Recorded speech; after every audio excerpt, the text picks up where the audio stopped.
वाऊज़ु बिल्लाहि मिनश शैतानिर रजीम बिस्मिल्लाहिर रहमानिर रहीम यौमा युनफ़क़ु फ़िस्सूरी फ़तअतूना अफ़वाजा सदक़ल्लाहुल अज़ीम। गौसे आज़म बमने बेसरो सामा मददे क़िबले दी मददे काबे ईमा मददे इंतज़ारे करमे तुस्तमने आइनी रा ए खुदा जुओ खुदा बीनो खुदा दा मददे बगिरदा बे बला उफ्तादा कश्ती ज़ईफ़ानो शकिस्ता रात पुश्ती बहक के ख्वाजे उस्मान हारून मदद कुन मदद कुन मदद कुन या मोइनुद्दीन चिश्ती।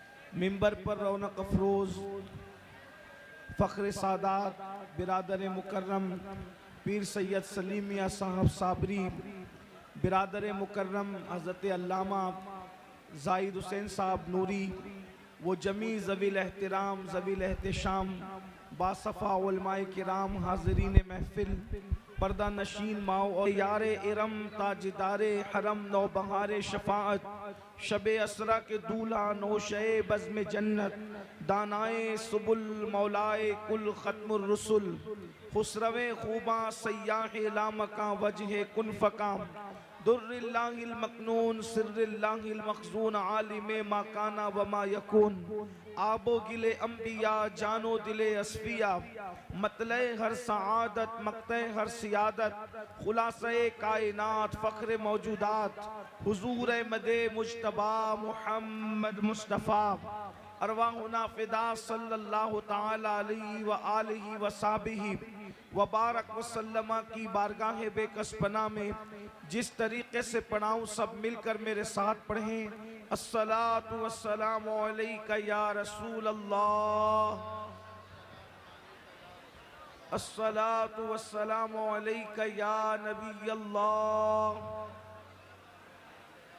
अस्सलातु वस्सलामु अलैका या हबीब अल्लाह व अला आलिका व अस्हाबिका या नूर अल्लाह सल्लल्लाहु ताला अलैहि वसल्लम। वो सुबह लालाजार फिरते हैं तेरे दिन ए बहार फिर दर से यार फिरते हैं दर बदर यूं ही खार फिरते हैं उस गली का गदा हूँ मैं जिसमें मांगते ताजदार फिरते हैं। फूल क्या देखो मेरी आंखों में दश्ते तैबा के खार फिरते हैं। जान है जान क्या नजर आए क्यों अदू गिरदे गार फिरते हैं। रखिए जैसे हैं खाना जाद हैं हम मोल के ऐबदार फिरते हैं। कोई क्यों पूछे तेरी बात रजा तुझसे कितने हजार फिरते हैं। आज की ये महफिल जामिया अरबिया मदीनतुल उलूम के माशाअल्लाह दस्तार के मौके पर इस्लाह अक़ायद व अमाल के हवाले से इनेकाद पजीर है। आज की ये जो तारीख़ है यानी आज के प्रोग्राम की तारीख़ ये मदीने मुनव्वरा में तय हुई थी माशाअल्लाह। हमारे भाई जनाब मोहम्मद रियाज साहब जो आप ही के इलाके के हैं, इन्होंने मुझसे मदीने मुनव्वरा की अज़मत और बुजुर्गी को सामने रखकर कहा था कि आपको उस प्रोग्राम में शरीक होना है। तो रियाज भाई ने कहा था कि अगर आप आओगे तो मैं भी मदीने मुनव्वरा से आऊँगा। वो भी आए हैं और मैं भी हाजिर हूँ और हमारे मिंबर पर उलमा और मशाइख भी मौजूद हैं। आप लोग बहुत बड़ी तादाद में हैं। इसका ये मतलब नहीं कि हम बड़ी तादाद में जहाँ जमा हो तो वहाँ शोर करें। एक बात याद रखें, थोड़ा तवज्जो करें, ज़रा गौर करें कि हम यहाँ ज़्यादा से ज़्यादा 5-6 हज़ार की तादाद में हो सकते हैं, लेकिन एक ऐसा मजमा भी होगा, एक ऐसा मजमा भी होगा जहाँ पर 5,000, 10,000, 20,000, लाख, 2 लाख, करोड़, 2 करोड़ लोग नहीं होंगे, बल्कि हजरत सैयदना आदम अलैहिस्सलाम से लेकर आखिरी इंसान तक जो दुनिया के अंदर आने वाला है सारे अव्वलीन और आखिरीन वहाँ मौजूद होंगे। और यहाँ उलमा का सामना है, वहाँ अल्लाह का सामना होगा। यहाँ मेहमान उलमा है, सादात है, वहाँ मेहमान अंबिया होंगे, रसूलान इज़ाम होंगे। ज़रा गौर कीजिए उस वक्त की कैफियत क्या होगी, उस वक्त के हालात क्या होंगे। दरअसल आज हमें इस बात की कोशिश करना है कि वो सही अकायद जो आखिरत से मुताल्लिक हैं अपनी कौम तक हम पहुँचाएँ। इसलिए कि लोग आखिरत को भूल चुके हैं, लोग आखिरत को फरामोश कर चुके हैं। और ये बात याद रखें, कुरान ने आखिरत की जितनी बात की है, पूरा कुरान उठा करके पढ़ लें, 70% आयतें कुरान की आखिरत से मुताल्लिक है। मैंने कुरान मुकद्दस की जिस आया करीमा की सूरह नबा से तिलावत की है, उसमें अल्लाह तबारक व ताला ने कब्र से उठने का जिक्र किया है। इंसान कब्र से उठेगा, किस तरीके से उठेगा? कब्र से उठने वाला एक ही शक्ल पर नहीं उठेगा। कब्र के अंदर तो सबको इंसान की शक्ल में दाखिल किया जाएगा, लेकिन कब्र से उठते वक्त हर इंसान जो है असल शक्ल पे नहीं उठेगा, इंसानी शक्ल में नहीं उठेगा। कौन किस शक्ल में उठेगा? अब जरा सुनिए अहदीस मुस्तफ़ा और जरा गौर कीजिए। कुरान कहता है यौमा युनफखु फिस्सूरी फतातूना अफ़वाजा, और उस दिन जब सूर फूंका जाएगा तो लोग फौजो फौज अपनी कब्रों से निकलेंगे, यानी अल्लाह की बारगाह में हाजिर होंगे। तो जब इंसान अपनी कब्र से बाहर निकलेगा तो कब्र से बाहर निकलने की कैफियत क्या है? सहाबे किराम ने पूछा, या रसूल अल्लाह सल्लल्लाहु ताला अलैहि वसल्लम, ये बताएं कि जब इंसान अपनी कब्र से बाहर निकलेगा तो उसकी कैफियत क्या होगी, उसकी हालत क्या होगी, किस पोजीशन में वो निकलेगा? अल्लाह अकबर। दफन करते वक्त तो इंसान काफूर की खुशबू में बसाया हुआ होगा, दफन करते वक्त तो इंसान को कफन पहनाया हुआ होगा, दफन करते वक्त तो इंसान की कैफियत ये होगी, इत्र और सुरमे के अंदर वो मुअत्तर भी होगा और उसकी आंखों पर सुरमे के असरात भी होंगे। लेकिन अल्लाह अकबर, उठते वक्त इंसान की कैफियत क्या होगी? अब जरा गौर से समाअत करें। अल्लाह अकबर। मेरे आका मुस्तफ़ा करीम रऊफुर रहीम सल्लल्लाहु अलैहि वसल्लम अपने सहाबा से इरशाद फरमाते हैं, ऐ मेरे सहाबा, कुछ लोग क़यामत के दिन जब अपनी कब्र से उठेंगे तो उनकी आंखें नहीं होगी, वो अंधी आंखें लेकर के उठेंगे, आंखों में बीनाई नहीं होगी, वो आंखों में रोशनी नहीं होगी। जरा तसव्वुर तो करें, जो दुनिया में अंधा होगा वो आखिरत में अंधा हो जरूरी नहीं है, जो दुनिया में बीमार होगा वो आखिरत में बीमार हो जरूरी नहीं है। अल्लाह अकबर। इसलिए कि दुनिया की बीमारी की कोई हैसियत नहीं है, अल्लाह अल्लाह। लेकिन मेरे और आपके आका मुस्तफ़ा करीम रऊफुर रहीम सल्लल्लाहु अलैहि वसल्लम इरशाद फरमाते हैं, कुछ लोग अपनी कब्र से अंधे उठेंगे, यानी उनकी आंखें नहीं होगी। अब मुझे बताएं, जब उनकी आंखें नहीं होगी तो वो अल्लाह का दीदार कैसे करेंगे? वो रसूलुल्लाह का दीदार कैसे करेंगे? वो औलिया अल्लाह का दीदार कैसे करेंगे? सहाबे किराम बेचैन हो गए और सहाबे किराम ने अर्ज किया, या रसूल अल्लाह सल्लल्लाहु ताला अलैहि वसल्लम, जो लोग बगैर आंखों के अपनी कब्रों से क़यामत के दिन अंधे उठेंगे, अंधे उठने की वजह क्या होगी? तो मेरे आका इरशाद फरमाते हैं, दुनिया के अंदर नसीहत करने वाले जब उनको नसीहत करते होंगे तो वो नसीहत को नहीं मानते होंगे। दुनिया के अंदर जब उनको अल्लाह से डराया जाता होगा तो वो अल्लाह से डरते नहीं होंगे। मिसाल के तौर पर आज भी आप देखें, बहुत सारे मुसलमान हैं जो अल्लाह रब्बुल इज्जत के बंदे जब उनको नसीहत करते हैं तो वो नसीहत मानते नहीं हैं। मिसाल के तौर पर अल्लाह अकबर, जैसे कि अगर किसी के घर में शादी में डीजे बजाया जा रहा हो, म्यूजिक बजाया जा रहा हो, गाने बजाया जा रहा हो, और अगर कोई आलिम कहे कि भाई डीजे न बजाओ ये हराम है, गाने न बजाओ ये हराम है, तो पलट करके नसीहत नहीं मानते, बल्कि क्या कहते हैं, दौलत हमारी है, मौलवी का क्या बिगड़ता है, माल हमारा है, मौलवी का क्या बिगड़ता है। सुन लो, अल्लाह के नबी नबी ने तुम्हें वक्त से पहले आगाह किया, मरने वालों मौत आनी है, मरने के बाद क़यामत के दिन कब्र से उठना है। अगर तुम नसीहत नहीं मानते और दौलत के नशे में, गुरूर और घमंड के अंदर डूब करके खुदा की नसीहत को पीठ के पीछे डालते हो तो क़यामत के दिन अंधे उठने के लिए तैयार हो जाओ। सुन लो, दौलत के गुरूर और घमंड में खुदा की नसीहतों को फरामोश करने वालों, यहाँ किसी की आंखें अंधी होगी, कोई रास्ता पकड़ करके चला देगा। यहाँ किसी की आंखें अंधी होगी, कोई सहारा दे करके पार लगा देगा। यहाँ किसी की आंखें अंधी होगी, कोई ना कोई मदद के लिए आ जाएगा।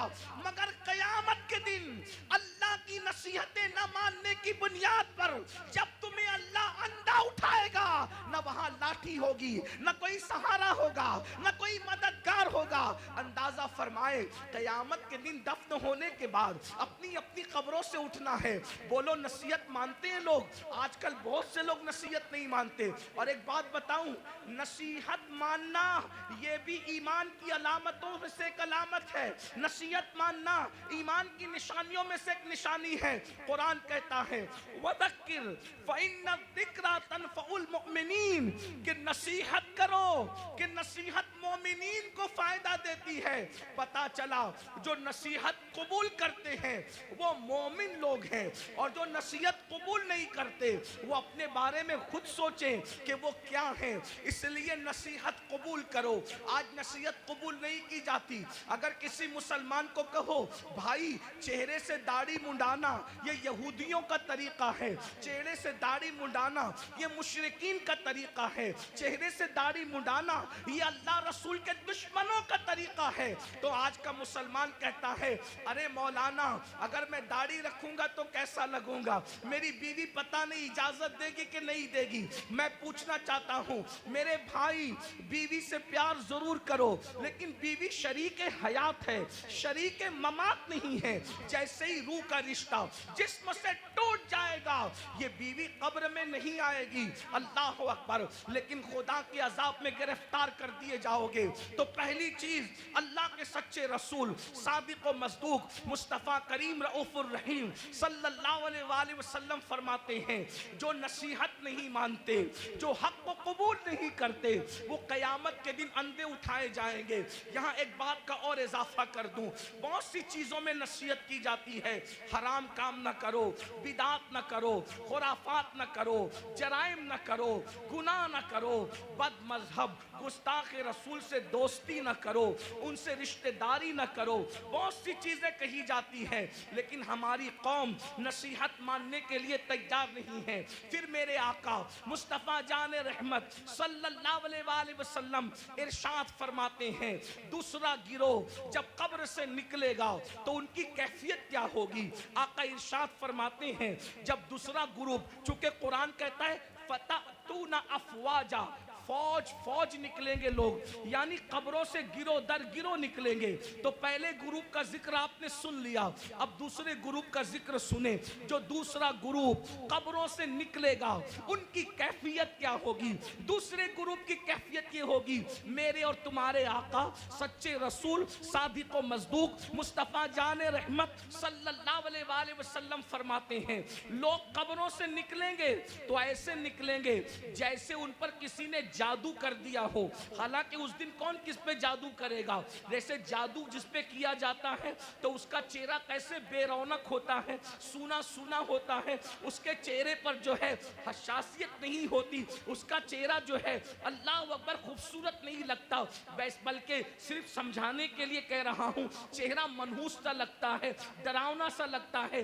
आका फरमाते हैं कुछ लोग अपनी कब्रों से उठेंगे, मफहूम के तौर पे अर्ज कर रहा हूँ, तो ऐसा लगेगा कि जैसे उन पे किसी ने जादू किया, हालांकि किसी ने जादू नहीं किया होगा। ऐसा लगेगा जैसे इसको किसी आसेब ने छू लिया, लेकिन उसको आसेब ने नहीं छुआ होगा। अल्लाह अकबर। आका इरशाद फरमाते हैं, उनके पेट की तरह बड़े बड़े होंगे, कुछ के पेट कमरों की बड़े बड़े होंगे। कुछ लोगों का हाल ये होगा, वो उठकर खड़े रहने की कोशिश करेंगे तो गिर गिर जाएंगे।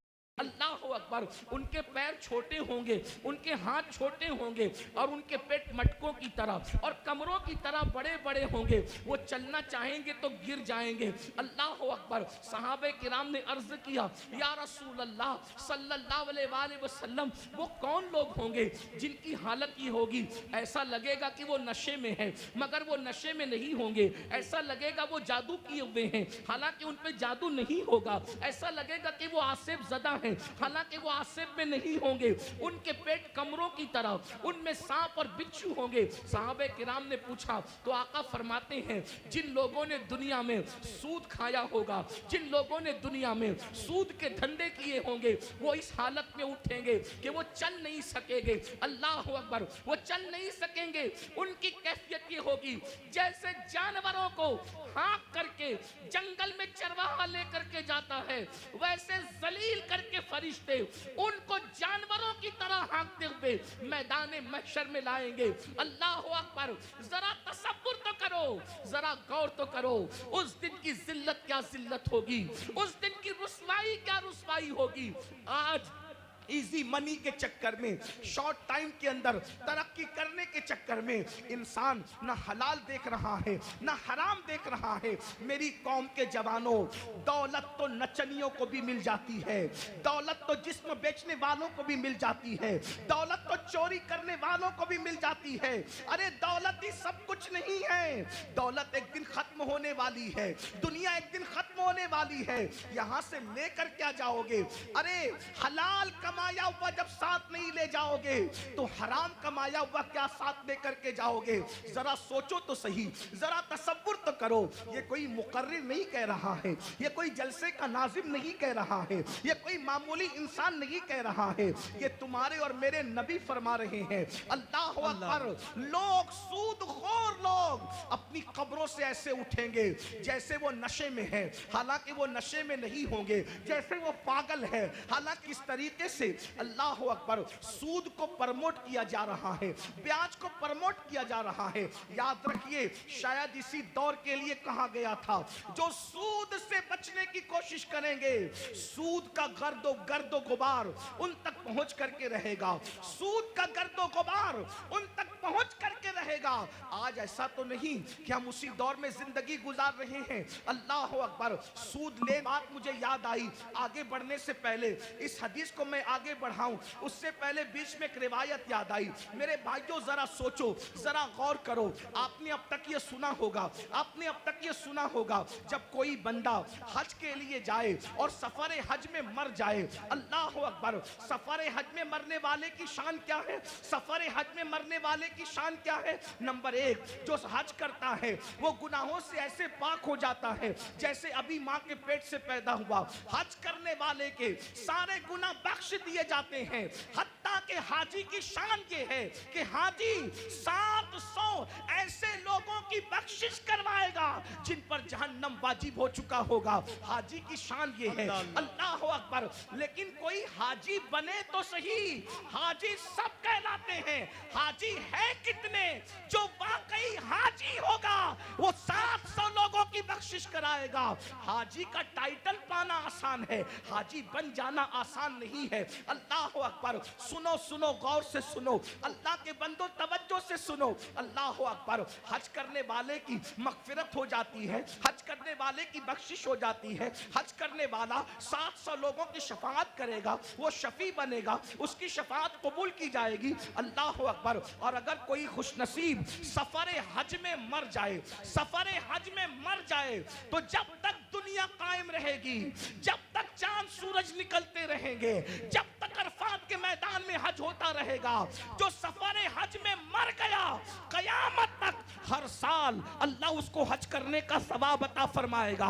एक रिवायत में आया है, उसका हम शक्ल एक फरिश्ता पैदा किया जाएगा जो कयामत तक उसके लिए हज करता रहेगा। बोलो सफर हज में मरने की फजीलत क्या है?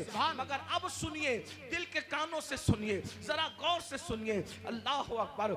एक काफिला सफर कर रहा था, सफर करते करते करते जब वो आगे बढ़ा हज के सफर में, तो उन्होंने क्या देखा, एक बंदे का इंतकाल हो गया। और जब उसका इंतकाल हो गया, सोचा हाजी है, हाजी साहब का इंतकाल हो गया। अभी काबे तक पहुंचे भी नहीं थे कि हाजी साहब का इंतकाल हो गया। हाजी साहब का इंतकाल हुआ तो उनके चेहरे पे कपड़ा ढांक दिया गया। जब कपड़ा ढांक दिया गया, थोड़ी देर के बाद लोगों ने सोचा चलो गुस्ल दे दो, चलो कफन पहना दो ताकि हम इनको दफन कर सकें। जैसे ही गुस्ल देने के लिए चेहरे से कपड़ा हटाया तो क्या देखते हैं कि हाजी साहब का चेहरा गधे की तरह हो गया, गधे की शक्ल इख्तियार कर गया। अल्लाह अकबर। पूरे काफले में कोहराम मच गया, पूरा काफला बेचैन हो गया।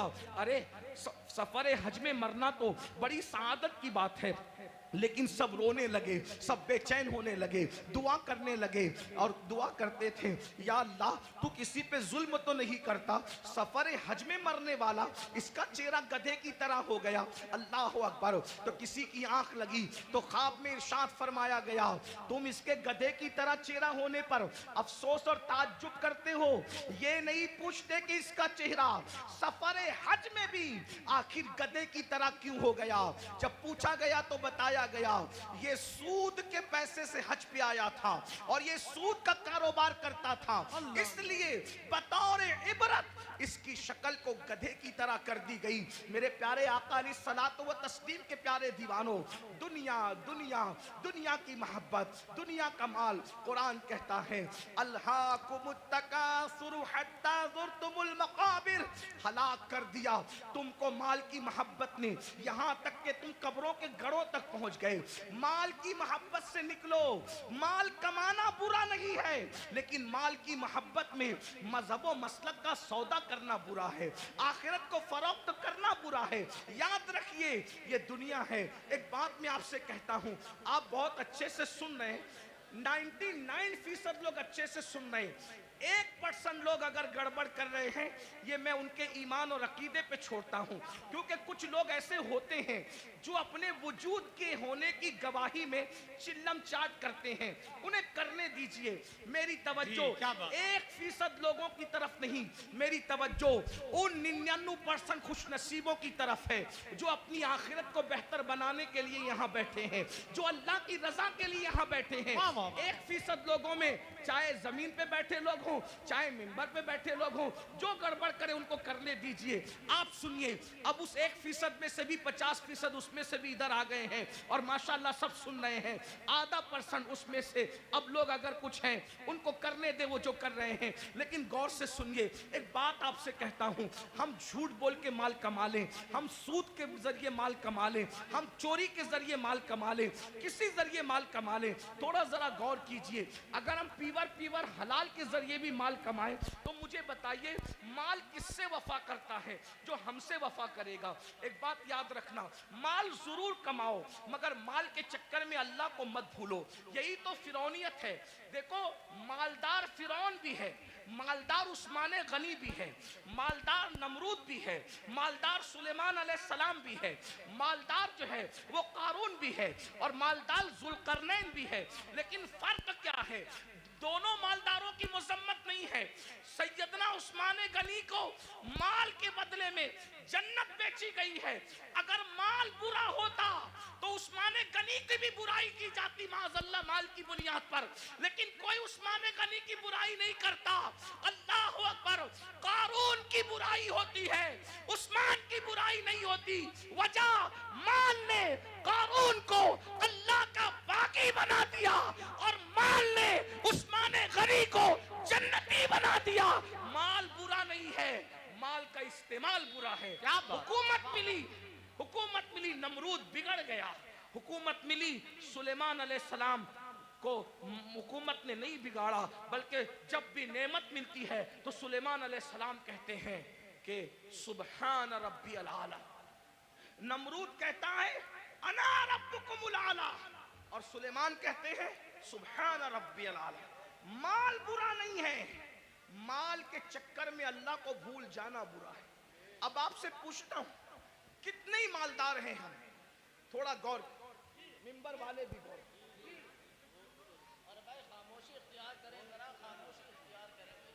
माल सबको अल्लाह ने दिया, आपको भी दिया, और जिनको नहीं मिला मैं दुआ करता हूं अल्लाह उन सबको अता करे। आमीन आमीन। लेकिन सुनो, माल आपने कमा लिया, बहुत माल मिल गया, माल मिलने के बाद आपको अल्लाह न करे, 1000 बार न करे, डॉक्टर ने कह दिया कि ये सीरियस है। कितने भी बीमार हैं आप, अल्लाह ना करे, अल्लाह आपको कभी बीमार ना करे, सबको सेहत दे, लेकिन एक ग्राउंड रियलिटी होती है ना कि बीमार तो आदमी ने पड़ना ही है। बड़े से बड़ा आलिम हो, खतीब हो, सैयद साहब हो, पीर साहब हो, डॉक्टर साहब हो, इंजीनियर साहब हो, बीमार तो पड़ना ही है। डॉक्टर ने कहा ये सीरियस है, इनका मामला जो है थोड़ा सा नाजुक है। आप मुझे बताएं, आपने 5 करोड़, 10 करोड़, 20 करोड़ का बंगला बनाया, लेकिन जैसे ही डॉक्टर ने कहा सीरियस है, बोलो कि आप बंगले में रहेंगे? थोड़ा तसव्वुर कीजिए। देखिए, जलसे जो है दीनी जलसे, वो भीड़ इकट्ठा करने के लिए नहीं होती। भीड़ आती हम इसलिए खुश होते हैं कि जितने ज्यादा लोग तक पैगाम पहुंचेगा उतना ज्यादा फायदा है, लेकिन भीड़ इकट्ठा करने के लिए सियासी जलसे होते, मजहबी नहीं होते, इतना याद रखना। हम 22,000 पर खुश होने वाले लोग नहीं हैं, हमें तो 72 वफादार चाहिए। वाह वाह वाह, सुभान अल्लाह सुभान अल्लाह, वाह वाह वाह। करबला में एक तरफ 22,000 गुंडे थे और एक तरफ 72 वफादार। सुभान अल्लाह सुभान। 22,000 का नाम नहीं मिलता, तवज्जो, 22,000 का नाम नहीं मिलता और 72 का नाम मिटता नहीं। उनका नाम मिलता नहीं, इनका नाम मिटता नहीं। वजह कि वो 22,000 होकर भी मुखलिस नहीं थे और ये 72 होकर भी अल्लाह के वफादार और मुखलिस बंदे। सुभान अल्लाह सुभान अल्लाह। इसलिए ध्यान से सुनो, गौर से, 5 करोड़ का बंगला 10 करोड़ बनाओ, हम मना नहीं करते। हमारा तसव्वुफ तो कादरी तसव्वुफ है, अच्छा खाओ, अच्छा पहनो, अच्छे अमल करो, हम मना नहीं करते। हम दकियानुसी फिक्र के लोग नहीं हैं। हम लोग ऐसा नहीं कहते कि जो ठीक होगा वो उतना शादियों से दूर होगा ना। मजहबी बनकर, बल्कि मजहबी बनने का ढोंग रचाकर शादी ना करना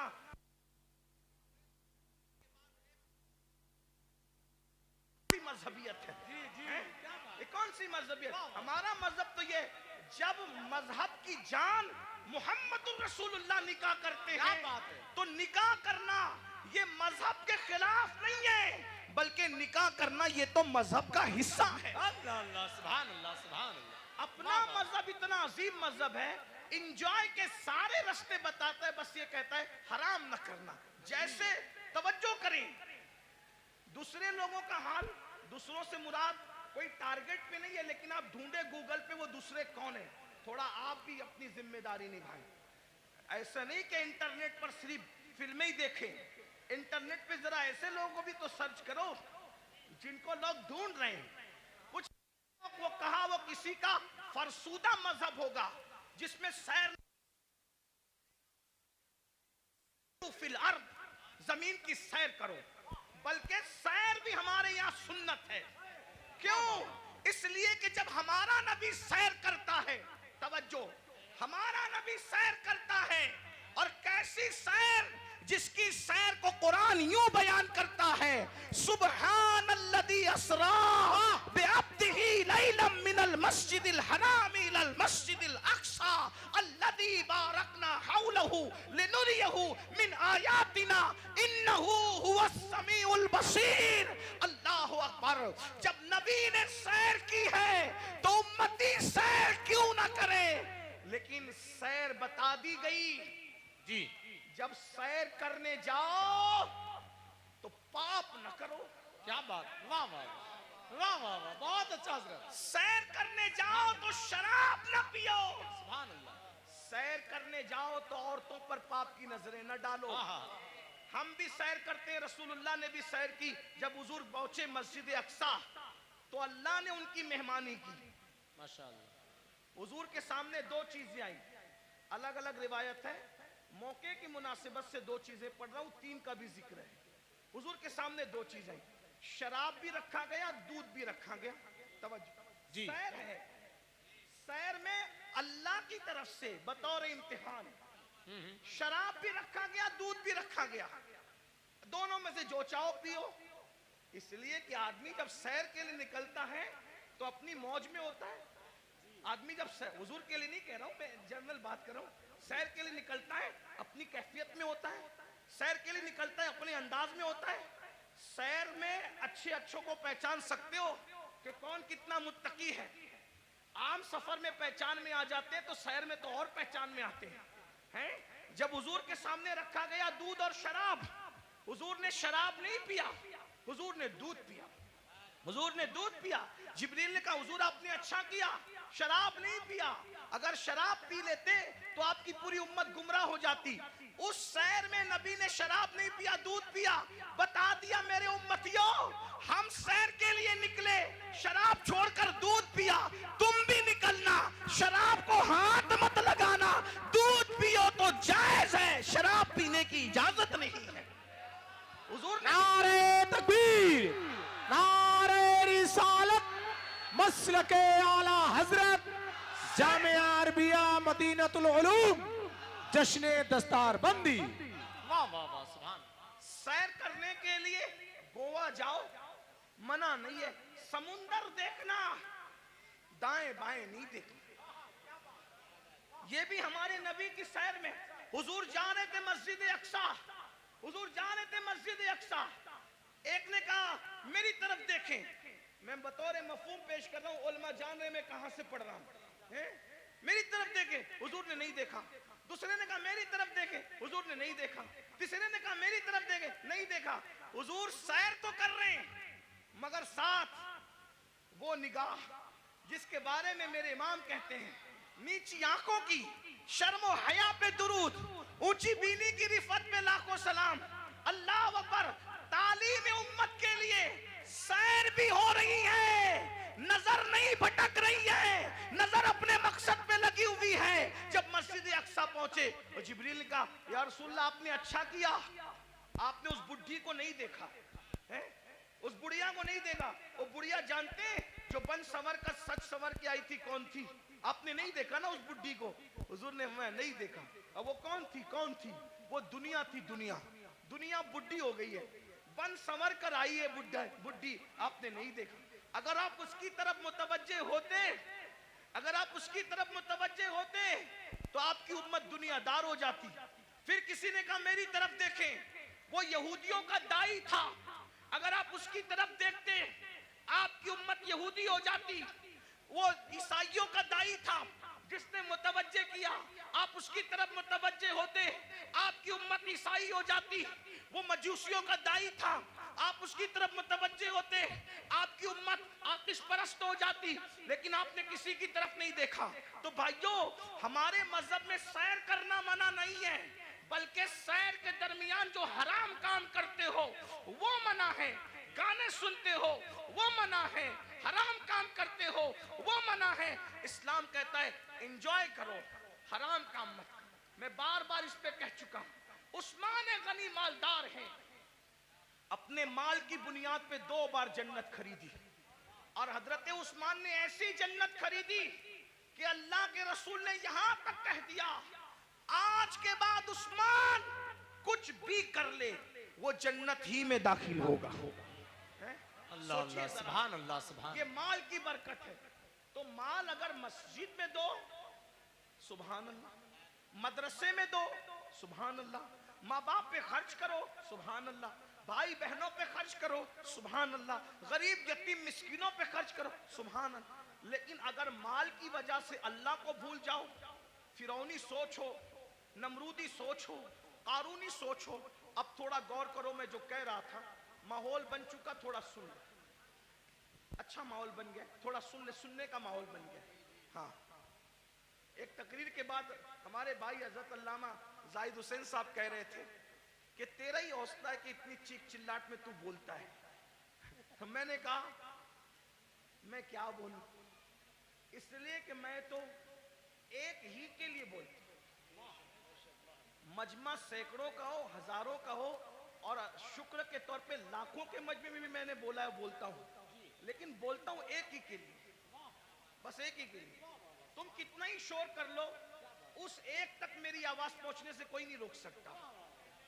और वो एक है मेरा अल्लाह, और वो एक है उस एक का एक गुंबदे खजरा का मकी। जो पिया को भाई अख्तर, वो सुहाना राग है। जो पिया को भाई अख्तर, वो सुहाना राग है। जिससे नाखुश है पिया, वो रागनी अच्छी नहीं। रागनी अच्छी नहीं। आप कितना भी चिल्लाएं, डिस्टर्ब करें, मैं डिस्टर्ब नहीं होऊंगा, क्योंकि मेरी तवज्जो उस एक की और उस एक के एक की तरफ है ना। लेकिन अगर आपकी तवज्जो भी हो जाए तो आपके साथ मेरी भी बिगड़ी और मेरे साथ आपकी बिगड़ी बन जाएगी। और मैं खुश हूँ, मुरादाबाद के गिरदो जवानिब में लोग बहुत अच्छा सुनते हैं, अच्छा जमा होते हैं। इसमें हमारा कमाल नहीं है, इसमें हुजूर सदरुल अफाजिल फखरुल अमासिल अल्लामा सैयद नईमुद्दीन मुरादाबादी की मेहनतों का नतीजा है। हज़रत अल्लामा मुफ्ती अजमल संबली रहमतुल्लाह अलैह की काविशों का नतीजा है। सैयद किफायत अली काफी मुरादाबादी की मेहनतों का नतीजा है। असलाफ ने मेहनत की है, उनके लगाए हुए पौधों को हम पानी देने के लिए आते हैं, इससे ज्यादा हमारी औकात नहीं है। अगर असलाफ ने पौधे न लगाए होते तो हम कभी भी इन पौधों को पानी देने का शरफ हासिल नहीं करते। इसलिए आए हो, सुन लो, हो सकता है इस फकीर बेनवा की आवाज अल्लाह दिल में उतार दे तो तुम्हारी भी बिगड़ी बन जाए, मेरी भी बिगड़ी बन जाए। ये माल माल माल माल माल माल माल में डूबे हो तो सब्र करो। 5 करोड़ का बंगला हो, 10 करोड़ का बंगला हो, कितना भी कीमती पलंग हो, सागवान का बना हो, इसका बना, उसका बना, डॉक्टर कहते आप सीरियस है, आपकी जान को खतरा है, सही कहना, वो बंगला छोड़कर हॉस्पिटल में आते हो कि नहीं आते है ना। देखो ये अल्लाह की आजमाइश, इम्तिहान है। और वो हॉस्पिटल हमारे लिए किराए का होता है कि नहीं, किराए का होता है। बहुत घमंडी आदमी है, थोड़ी सी दौलत आ जाती है, पैर जमीन पे नहीं टिकते। दौलत देने वाले खुदा को भूल जाता है, इज्जत मिलती है अल्लाह को भूल जाता है, इज्जत देने वाले खुदा को भूल जाता है। भाइयों सोचो न जरा, मेरे जवानों से खास मुखातिब हूं। जवानों सोचो, तुम कौम का मुस्तकबिल हो, तुम ही हमारी कौम का सरमाया हो। दौलत के नशे में फिरौनी सोच मत पैदा होने दो। बीमार पड़ोगे, हॉस्पिटल में एडमिट किए जाओगे। नंबर 1, अल्लाह का पहला इम्तिहान, किराए की बेड पर आके पड़ गए। जिसका किराया 5,000 है, 10,000 है, 25,000 है, कितना भी महंगा किराया है, लेकिन है वो बेड किराए का। नंबर 1। नंबर 2, बंगला कितना भी बड़ा है, लेकिन प्राइवेट रूम हॉस्पिटल का 10 बाई 10 या 20 बाई 20 से ज्यादा का नहीं है। नंबर 3, कितने भी कीमती कपड़े हों, कितने भी कीमती कपड़े हों, सारे कीमती कपड़े उतार लिए जाते हैं और हॉस्पिटल के मामूली से सस्ते कपड़े पहना दिए जाते हैं। यही है। अब अगर सेहत हासिल करके घर पहुंच गए तो सुभान अल्लाह, वरना अगर मरे तो किन कपड़ों में है? किस पर घमंड कर रहे हो, किस पर इतरा रहे हो? यही माल है ना जो मस्जिद में जाने नहीं देता। दुकान का शटर बंद करके नमाज के लिए मस्जिद में जाऊंगा तो कितने कस्टमर चले जाएंगे। जालिम सोच, ये माल की हैसियत, माल से बड़ा बेवफा कोई है, माल से बड़ा गद्दार कोई है? और तू इस माल से दिल लगाया जो माल ने बीमारी में भी तेरे काम ना आया, इस महल से दिल लगाया जिसने बीमारी में भी तुझे घर से बेघर कर दिया। हॉस्पिटल के कपड़ों में तू मरा, हॉस्पिटल की 4 दीवारी में तूने आखिरी सांसें ली, ये तेरे माल की औकात है? अरे काश तू माल भी कमाता, लेकिन माल में तू अल्लाह को नहीं भूलता, घमंड नहीं करता, माल कमाता, ज़कात देता, माल कमाता, नमाज पढ़ता, माल कमाता, गरीबों की मदद करता, माल कमाता, हज उम्रा करता, माल कमाता, लोगों को, कमजोरों को मजबूत बनाने की कोशिश करता। लेकिन अफसोस, इस माल ने मेरी कौम के जवानों को घमंडी कर दिया। उन भाइयों को आगे बढ़ने से पहले एक बात करता हूं, 2 बातें करके बात खत्म कर लूंगा। बस 2 बातें, आखिरी की 2 बातें, एक और एक सुने। एक बार बादशाह हारून रशीद हज के लिए निकला। हारून रशीद बादशाह हज के लिए निकला। न इधर उधर की तो बात कर, ये बता के काफिला क्यों लुटा। मुझे रहजनों से गरज नहीं तेरी रहबरी का स्वाद। पहले मिंबर ही मिंबर पे बैठना सीख ले तो अपनी औकात से बढ़ के कुछ नहीं कहूंगा, लेकिन बहुत दुख की बात है, मिंबर वाले मिंबर पे बैठना सीख ले बस। मिंबर पे तो अब हर आदमी को आप घुसा कर लाते हैं, मियार भी मिंबर का खत्म। हमारे दादा मुर्शिद हुजूर मुफ्ती आजमीन के दौर में मजाल थी कोई अवाम में से पब्लिक पे चढ़ती, मिंबर पे चढ़ नहीं। हुजूर मुजाहिद मिल्लत के दौर में मजाल थी कोई मिंबर पे नहीं। यहाँ तो हाल यह है कि बस कोई मियार ही नहीं। इन्ना लिल्लाहि व इन्ना, अल्लाह रहम करे। दो बात सुने, बात खत्म करता हूं।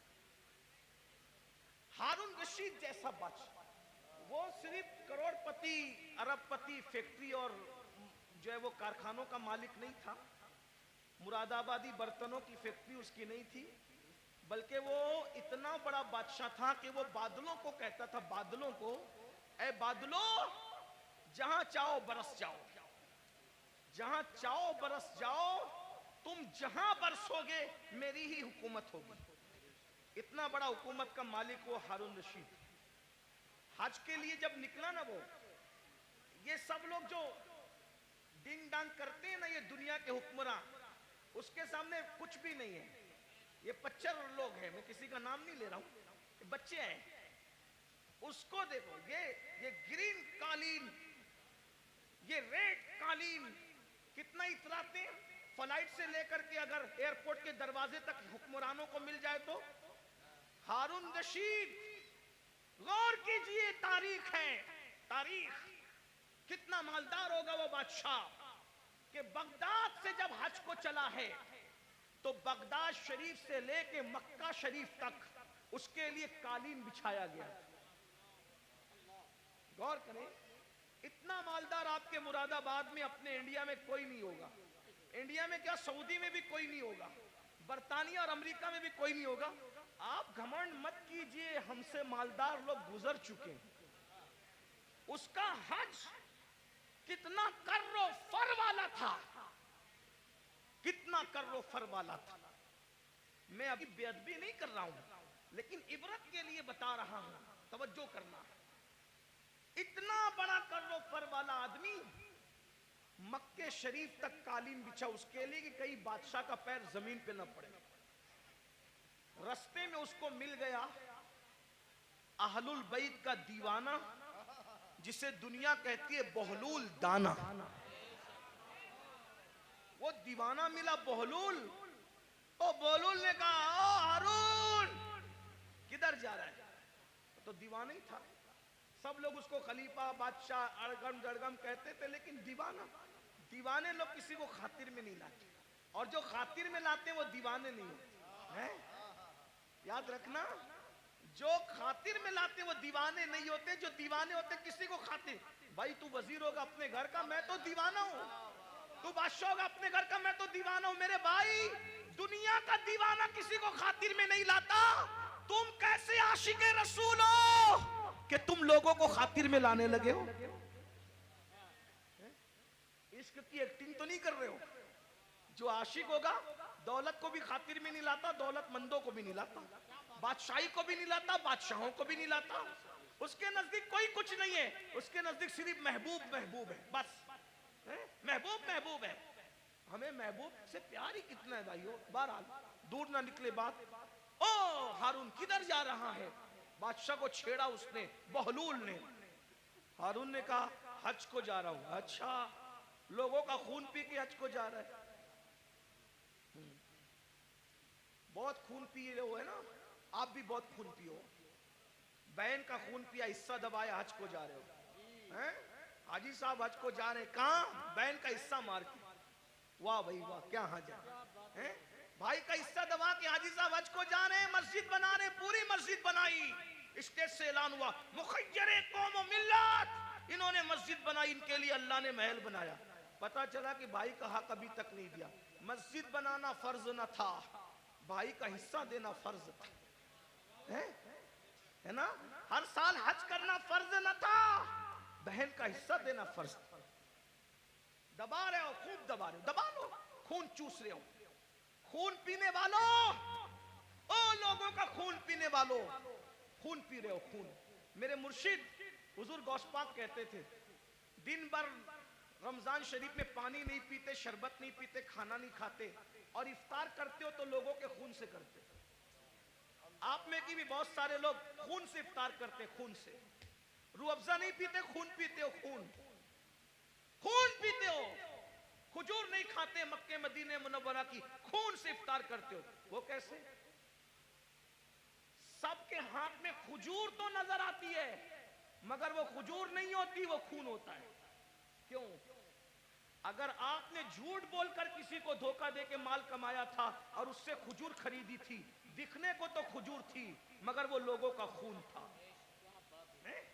किसी का कर्जा लेके हड़प कर लिया था, उससे इफ्तार का दस्तरखान सजाया था, देखने को तो वो फल फ्रूट और रूह अफ़ज़ा थे, मगर वो लोगों का खून था।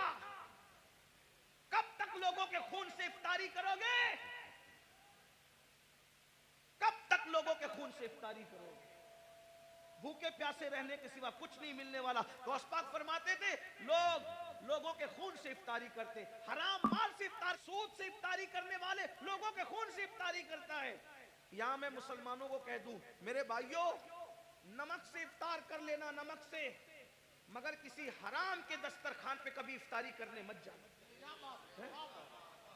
वाह वाह, जिंदाबाद। आज तो तुम्हारे लिए हुकूमतों के ऑफिसों में दस्तरखान बिछते, इफ्तार पार्टियां हो रही हैं। मुसलमानों का खून चूसने वालों के साथ इफ्तारी करने वालों, तुम्हें शर्म नहीं आती? क़यामत के दिन रसूलुल्लाह को मुंह क्या दिखाओगे? और गैरत का सौदा ना करो, गैरत का जनाजा ना निकालो। नबी पाक का आशिक वो होता है, उसके बदन पर पेवन वाला लिबास तो हो सकता है, उसके बदन पर गुनाहों के धब्बे वाला लिबास नहीं होता।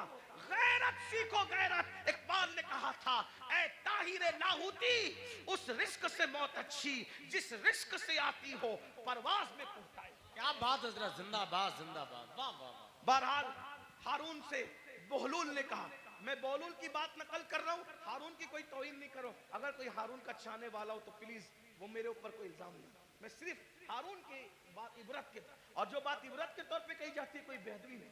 तो क्या लोगों का खून चूस के, बादशाह था ना भाई, खून चूस के जा रहा है आज को। हारून ने कुछ नहीं कहा। और बहलूल ने कहा, बड़ा घमंड है ना तेरी हुकूमत पर। अब भी सुनो आप, बहुत घमंड है तुझे अपनी हुकूमत पे, और तो होना भी चाहिए। बादशाह ने कहा होना भी चाहिए। ओ बहलूल पागल, तुझे क्या पता हुकूमत की लज्जत क्या होती है?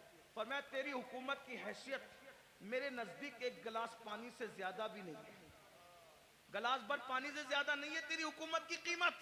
बहुत घमंड न कर, बहुत घमंड न कर। बहलूल की बात पर हारून ने हंसना था, हंसा जैसे हम लोग की बात पे भी लोग हंसते हैं। हम लोग जब इस तरह की बातें करते हैं, लोग हंसते हैं, मौलवी लोग को देखो पागल हुए हैं, दौर इतना तरक्की कर गया, ये अभी तक यही करते हैं। कब्र में क्या होगा, हश्र में क्या होगा, और ये क्या होगा, वो क्या होगा। देखो दुनिया तरक्की कर रही है, दुनिया पिज्जे खा रही है, अभी ये कब्र के बिच्छुओं को लेके बैठे। ठीक है, जो कहना है कह लो, लेकिन नबी ने जो कह दिया वही होगा। पिज्जा खाने वाले हो, बर्गर खाने वाले हो, बिरयानी खाने वाले हो, या फाका करने वाले हो, या रोजा रखने वाले हो, कब्र में जाओगे।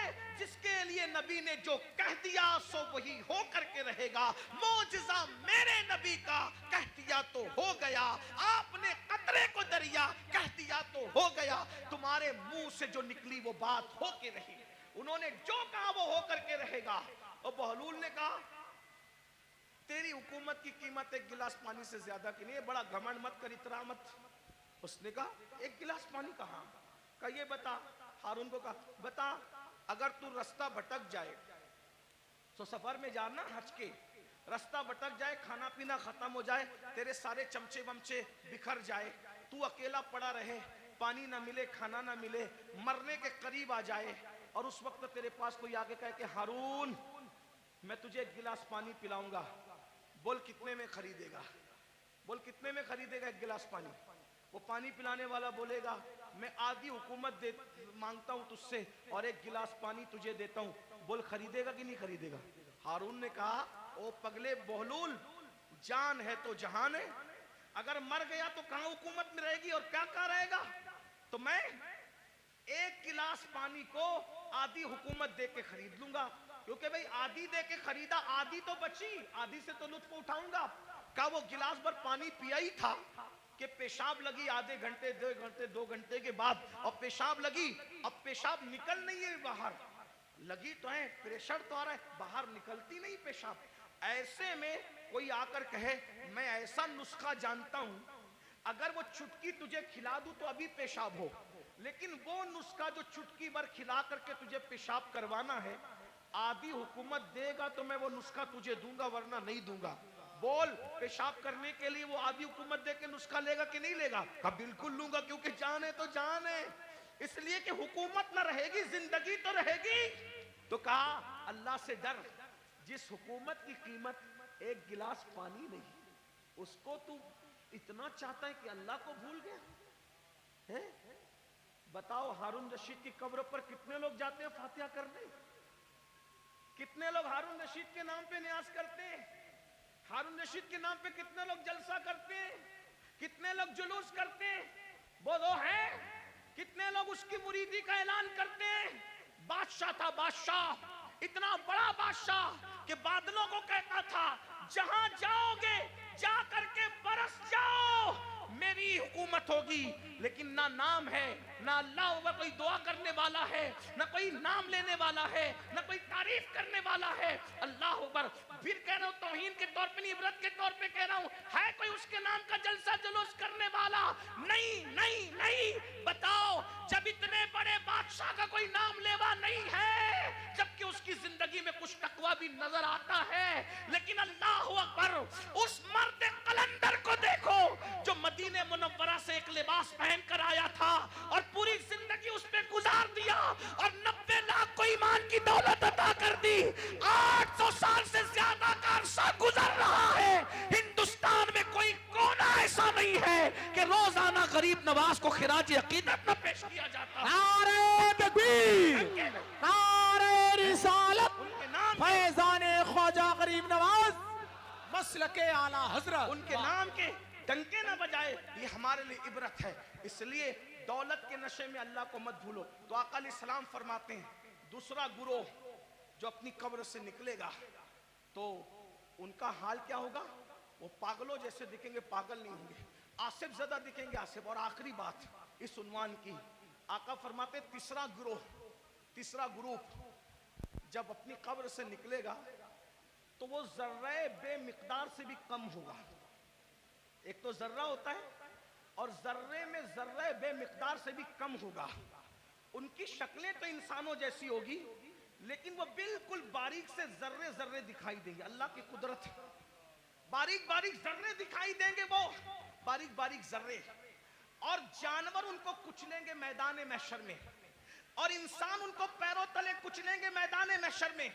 और जब इंसान और जानवर उनको कुचल लेंगे तो कुचलने के बाद उन जर्रे बेमिकदार की शक्ल में उठने वाले इंसानों को पकड़कर जो जहन्नम के अंदर कैद खाना होगा, उस कैद खाने में ले जाकर के कैद कर दिया जाएगा। जरा गौर कीजिए, फिर आका फरमाते हैं उस कैद खाने में उनको नारुल अनियार नाम का मशरूब पिलाया जाएगा। एक तो जर्रे बेमिकदार में उनको उठाया जाएगा, इंसान और फरिश्ते उनको पैरों तले कुचलेंगे, फिर उनको पकड़कर जहन्नम के कैद खाने में ले जाया जाएगा, उसमें उनको नारुल अनियार पिलाया जाएगा। सहाबा ने पूछा, या रसूल अल्लाह, ये नारुल अनियार क्या है? तो आका फरमाते हैं ये जहन्नमियों का खौलता हुआ पीप है जो उनके जिस्म से निकलेगा, और जहन्नम की सड़ी हुई आग है जो उनकी गिज़ा बनेगी। सहाबा ने पूछा, आका वो जर्रे बेमिकदार वाले लोग और वो जहन्नम के अंदर कैदी लोग, नारुल अनियार पीप पीने वाले लोग, जहन्नम की सड़ी हुई आग खिलाई जाने वाले लोग, वो कौन होंगे? तो आका फरमाते हैं वो दुनिया में वो लोग होंगे जो घमंड करते होंगे, तकब्बुर करते होंगे।